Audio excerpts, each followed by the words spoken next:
ways to explain, and choosing which way to respond is the difficult part, is the challenge. It would be like someone asking me, "What's your husband like?" Or it would be like me asking you, "What's your wife like?" We know so many aspects of our loved ones, of our spouse, that it is difficult to just give a neatly packaged answer about that person. It is even more uncomfortable when your spouse, himself or herself, or your loved one, asks you such questions.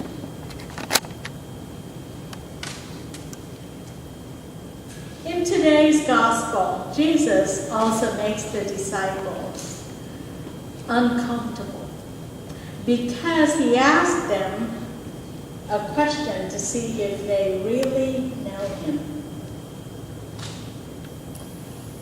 This is the teacher whom they have been following for several years now.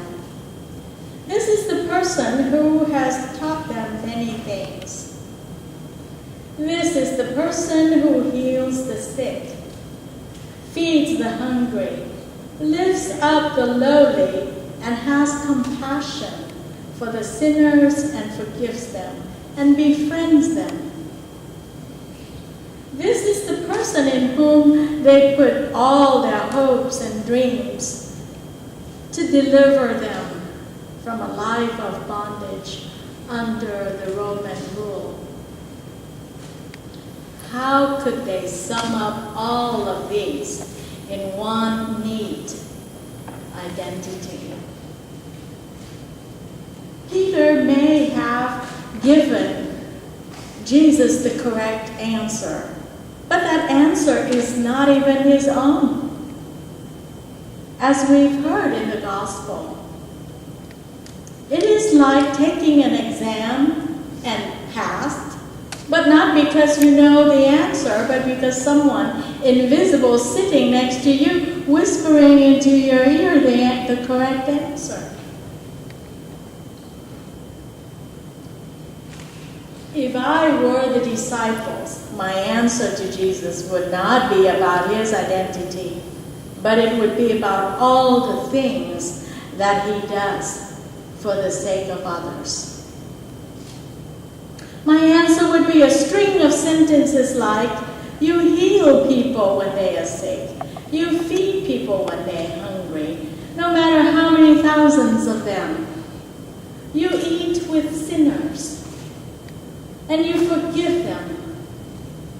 You even let them become one of us, some of us. You lift up the lowly and give them hope. You teach us to pray to Yahweh like children talking to their daddy. You teach us that Yahweh is an involved parent, not an absent creator. You teach us that being children of this God is indeed good news.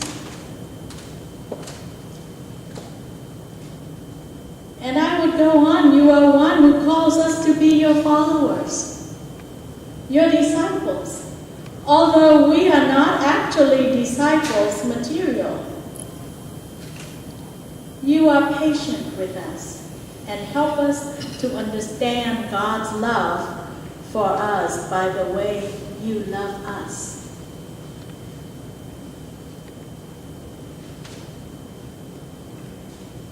Jesus is not here to ask us the question that he asked his disciples.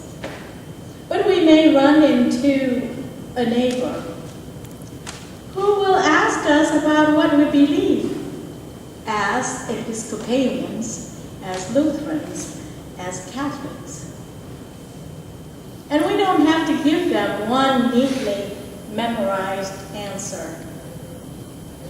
For me, it would be easier and more meaningful to describe what we do for God and for our neighbor to witness the teachings of Jesus.